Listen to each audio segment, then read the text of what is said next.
ग्रहण करते हुए अपने दौड़ लगाते हुए इस राज्य के बारे में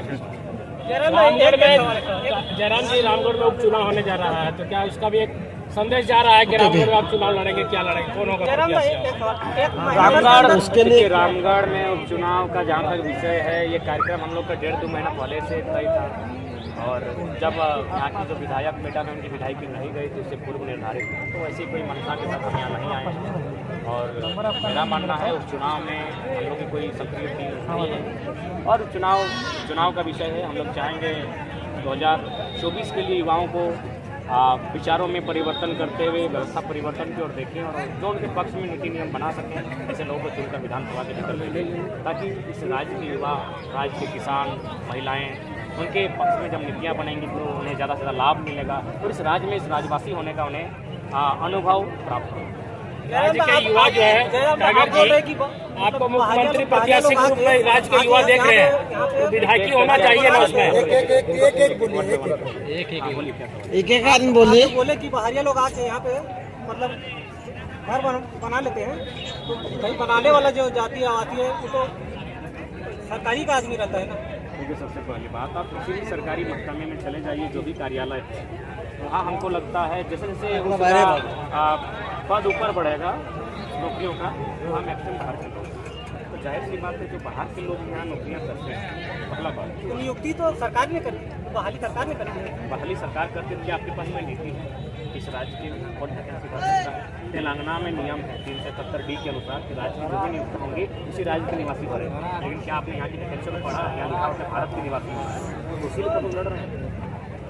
पारसनाथ मुद्दे पे आप क्या कहना चाहेंगे? पारसनाथ मुद्दे पर हम यही कहना चाहेंगे, सामंजस्य हो। पारसनाथ किसी विशेष समुदाय का नहीं है। पारसनाथ 16,000 एकड़ में फैला है। उसके बाद छोटी छोटी पहाड़ियाँ जो टुंडी तक जाती है, अन्य सीमाओं तक चलती है। एक बहुत बड़ा विशाल क्षेत्र होता है जहाँ लगभग हमको लगता है सैकड़ों गाँव आएंगे और सैकड़ों गाँव का जीवन देने का तरीका अलग है। इसलिए आस्था के नाम पर किसी के मैंने आस्था के साथ ठेस ना पहुँचाया जाए। तो पारसनाथ सबका है, समुदाय का है, सबकी आस्था का केंद्र है, वहाँ सबका नेता होता है। और सबसे खास बात, जो उस क्षेत्र के आसपास जो लोग रहते हैं उनका आर्थिक स्थिति वहीं से संचालित होती है। जो भी पहाड़ी पारसनाथ क्षेत्र की जो छोटी छोटी पहाड़ियाँ हैं, क्योंकि हम वहीं रहते हैं। जो देखिए, जो सोशल मीडिया में बकते हैं बकते, जो लोग धरातल पर गए नहीं उनको बोलने दीजिए, लेकिन जिनको जानना है पारसनाथ को, एक बार पारसनाथ किसी गांव में एक सप्ताह रहकर आए और उनके दिनचर्या को देखें कि उनका दिनचर्या कैसे चलता है। हम तुमसे बता देते हैं, सबसे पहले सुबह होती है।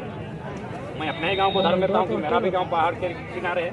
सतपहरी, सुअर टुंगरी और बनटुंगरी और बेरगा और ललकी, ये 5 पहाड़ जहाँ हमारे गाँव के लोग आ सकते हैं, जो पारसनाथ की पहाड़ी से सटे हैं।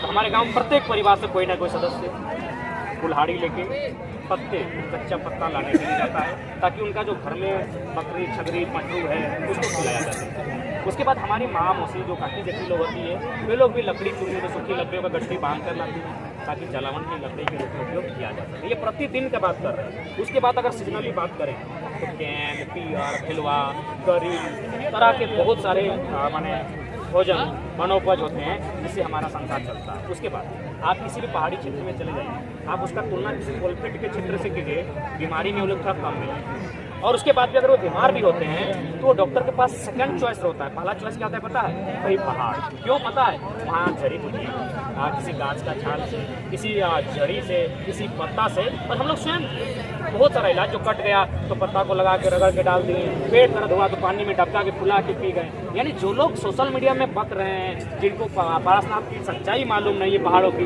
वे लोग तो कहेंगे। उससे भी उनके लिए आदिवासी, मूलवासी, किसान लोग तो मैंने दानव और राक्षस ही होता है। जो लोग सभ्य लोग आज जो सोशल मीडिया में बयान दे रहे हैं, जो लोग एक आंख से देख रहे हैं, उनके लिए हम लोग हमेशा राक्षस ही रहे हैं, दानव टाइप के रहे हैं। राज्य के युवा, जयराम जी, राज्य के युवा आपको मुख्यमंत्री को चेहरा के रूप में देख रहे हैं, तो चुनाव के पीछे में क्यों हो रहे हैं? पीछे क्यों? देखिए, पहला बात आपसे निवेदन होगा, पत्रकारिता का भी आप लोग अच्छे जानकार हैं। एक सवाल हो रहा है, जब समाप्त हो तब पूछिए। आपको भी एक अच्छी पत्रकारिता करनी है भविष्य में। आपका सवाल है दादा चुनाव को लेकर, तो मेरा मानना है कि ये दिल्ली नहीं है, यहाँ शिक्षा का अभाव है। आज भी आप चुनाव में जाके देखिए, सर्वे के लिए हमारे जो लोग हैं वो हड़िया मड़िया मना दारू मुर्गा में बिक जाते हैं। और हम जिस पृष्ठभूमि से आते हैं, मेरा जो बैकग्राउंड है नॉन पॉलिटिकल, हमारा मैंने परिवार से, हमारे गांव से अगर बात करें तो मैंने दूर दूर तक किसी इस प्रकार का बैकग्राउंड नहीं है। अतः अगर हम लोग यहाँ आते हैं फिलहाल और अगर चुनाव की सोचते हैं तो मुझे लगता है अभी बहुत संघर्ष करना पड़ेगा। तो इसीलिए हम लोग आंदोलन के विषय में सोचे हैं और प्रत्येक गांव में जाकर एक संगठनिक ढांचे को तैयार कर रहे हैं, ताकि इन फ्यूचर कम से कम हम लोग का एक रोल रह सके। हम लोग रोल से भाग नहीं रहे हैं, लोकतांत्रिक व्यवस्था है, वहाँ से भाग नहीं सकते। शिक्षा के बारे में कुछ दादा ये तो क्या एक हम जहाँ भी हमको समय मिलता है दो शॉर्ट समय हम तो हमेशा, और हम खुद एक एजुकेटेड पर्सन है, हमें हिंदी के साथ तो बिना शिक्षा का यहाँ नहीं आता। देखिए उनको भी जगह चला जी मैंने पदाधिकारी लेवल का आदमी अगर हमसे कतराता है तो कारण मेरी एजुकेशन के कारण, वरना अगर हम दिखते हैं हमसे अच्छे लोग और भी सुंदर दिखते हैं, अच्छा लोग वीडियो लेके चले गया। शिक्षा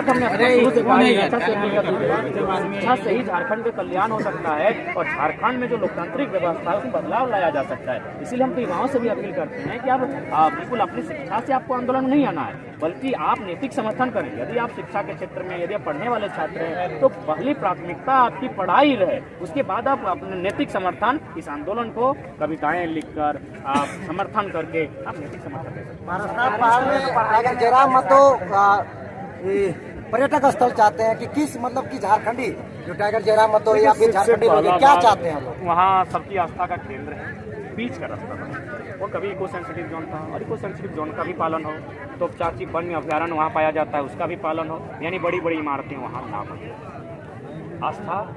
आस्था के लिए इमारत होना आवश्यक नहीं है, आस्था के लिए अरबों का खर्चा करना आवश्यक नहीं है। आस्था हृदय से होती है और आस्था अगर अनुशासन मांगती है, हम लोग उसे उनके अनुशासन के पक्ष में हैं, लेकिन आस्था के नाम पर अगर धनुगाही किया जाएगा तो कोई भी उसका पक्ष नहीं। केंद्र सरकार राज्य सरकार अगर इस तरह से नियम लागू कर देती है तो आप क्या फिर रणनीति तैयारी करेंगे? देखिए हम क्यों रणनीति, हम होते हैं कौन? झारखंडी मतलब हम होते हैं कौन? हम भी एक पारसनाथ की तराई में रहने वाला एक बेटा है। जो रिस्पॉन्सिबिलिटी सबकी है वही मेरी है, हम सबको वही जगाने का काम करेंगे।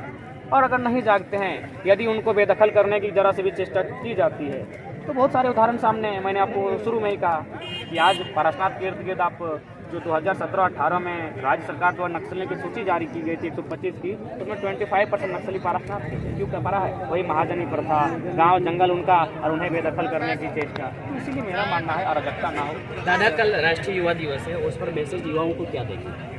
राष्ट्रीय युवा दिवस के अवसर पर युवाओं को यही मैसेज देना चाहेंगे कि आप युवा हैं और युवा अवस्था एक ऐसी अवस्था होती है जो समाज के लिए, राज्य के लिए, देश के लिए एक आशा की किरण है। आप अपने आप को इस तरह सशक्त बनाएं जिससे कि आपका देश, आपका राज्य और आप जिस समाज में रहते हैं वो कहीं ना कहीं उन्नत हो सके, वो कहीं ना कहीं एक आगे बढ़ सके। इसलिए मेरा मानना है और विवेकानंद जी की जयंती है तो उनको भी अपने जीवन में उनके आचरणों को भी अनुसरण करना है। जब से ये भाषा आंदोलन स्टार्ट हुआ तब से मुझे लगता है कि युवा लोग जितने भी पढ़े लिखे थे तब से ये विरोध करना सीखे, कहीं ना कहीं तब से ही देखने को मिला है। क्या करना चाहिए? हाँ बिल्कुल, बहुत सारे लोगों ने कहा कि इस आंदोलन से क्या मिला, तो हमने स्पष्ट कहा। कुछ चाहे हम कहते हैं 6ठा क्लास का लड़का बोल रहा था दादा 1932 तो विधानसभा में पारित हो गया है, तो कहीं ना कहीं 6ठा क्लास का लड़का जो इस भीड़ में 10 के सामने आने से कुछ बोल नहीं पाता है, वो मीडिया बन के मैंने चाहे यूट्यूब का ही चैनल क्यों ना है, लेकिन है तो 6ठी क्लास का, वो सवाल कर रहा है कि ये बहुत बड़ा बदलाव है। और